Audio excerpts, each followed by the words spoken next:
It was a balmy night in Sacramento on June 18, 1976, when a young couple awoke to a nightmare in their suburban home. A masked intruder, clad in dark clothing and wielding a flashlight and gun, burst into their bedroom.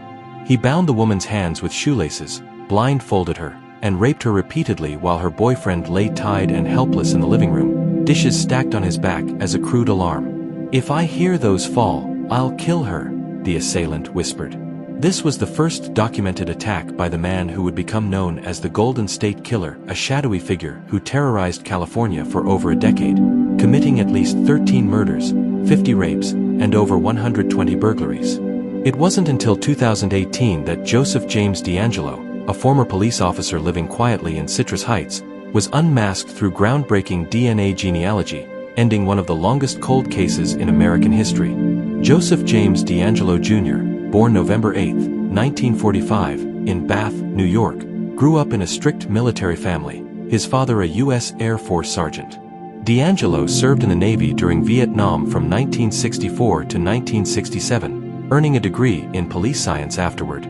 He worked as a police officer in Exeter, 1973 to 1976, and Auburn, 1976 to 1979, California, before being fired for shoplifting dog repellent and a hammer, items that eerily foreshadowed his criminal toolkit. By day, he blended into society. By night, he became a predator, earning monikers like the Visalia Ransacker, East Area Rapist, Original Night Stalker, and finally, Golden State Killer. The spree began in Visalia, 1974 to 1975, with over 120 burglaries. DeAngelo, then an Exeter cop, ransacked homes for coins, jewelry, and women's underwear, sometimes rearranging items to terrorize. On December 10, 1975, he shot at Detective William McGowan during a stakeout, shattering his flashlight but escaping. Moving to Sacramento in 1976, he escalated to rape. From June 18, 1976, to July 5, 1979, as the East Area Rapist, he committed 50 assaults. Victims were often couples. He'd bind the man, stack dishes on him, and rape the woman multiple times, sometimes for hours, while ransacking the home. He taunted me with phone calls, "Gonna kill you, bitch." Attacks spread to Stockton, Modesto, and Contra Costa County. By 1979, fired from policing, DeAngelo moved south, becoming the original Night Stalker. Murders began October 1, 1979, in Goleta. Robert Offerman, 44, and Deborah Manning, 35, shot after DeAngelo was startled. December 30, 1979, Lyman Smith, 43, a judge nominee, and wife Charlene, 33, bludgeoned with a log in Ventura. The 1980s saw more brutality. March 13, 1980, Keith Harrington, 24, and Patrice, 27, bludgeoned in Dana Point. August 19, 1980, Patrice's brother and wife Manuela Withun, 28, raped and bludgeoned in Irvine, initially misruled as burglary. February 5, 1981, Manuela's case linked later via DNA.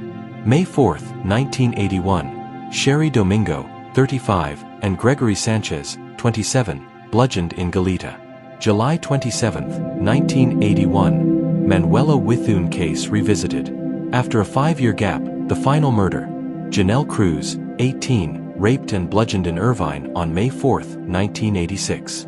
DeAngelo then vanished, raising a family and working as a mechanic at Save Mart until 2017. His methods: ski mask, gloves, pre-cut ligatures from shoelaces or towels. He'd stalk neighborhoods, peep windows, unlock doors in advance.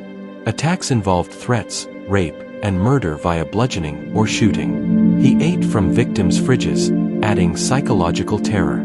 DeAngelo's victims spanned ages 13 to 45, mostly white, middle-class suburbanites, teachers, nurses, students, professionals.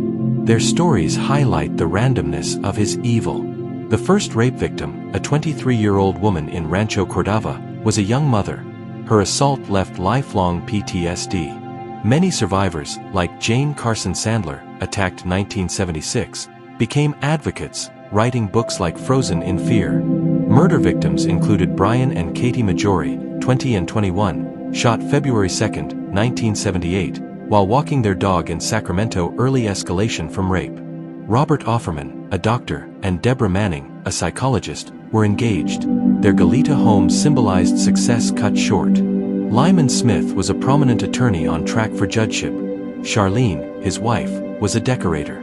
Their Ventura murder orphaned their children. Keith Harrington, a medical student, and Patrice, a nurse, were newlyweds in Dana Point. Sherry Domingo worked in tech.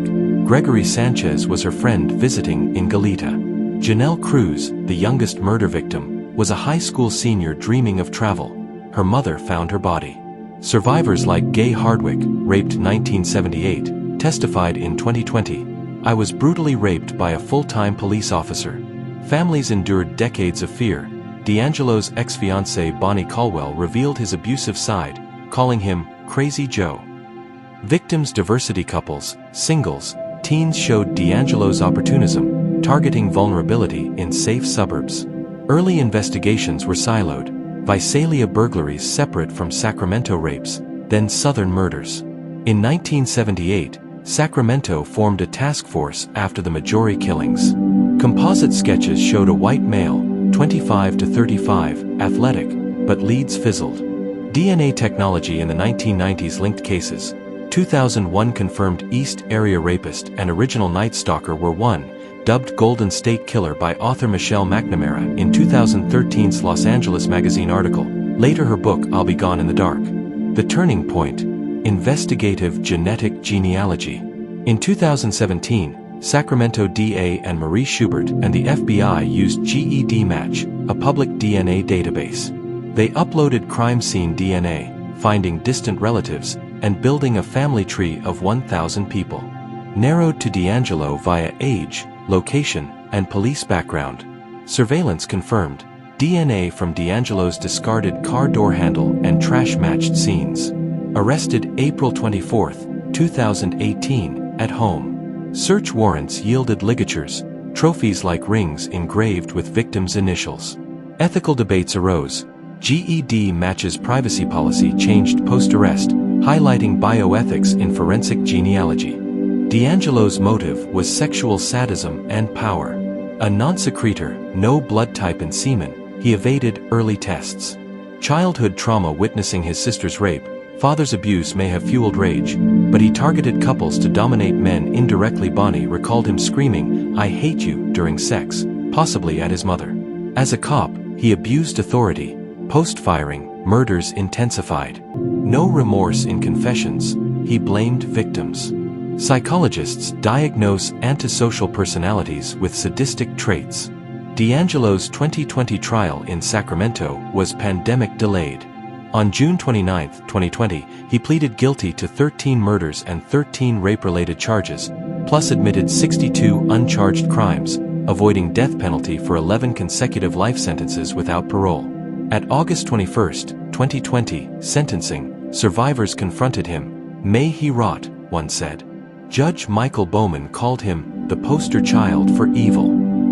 As of 2025, DeAngelo, 79, is at California State Prison, Corcoran, health declining but alive.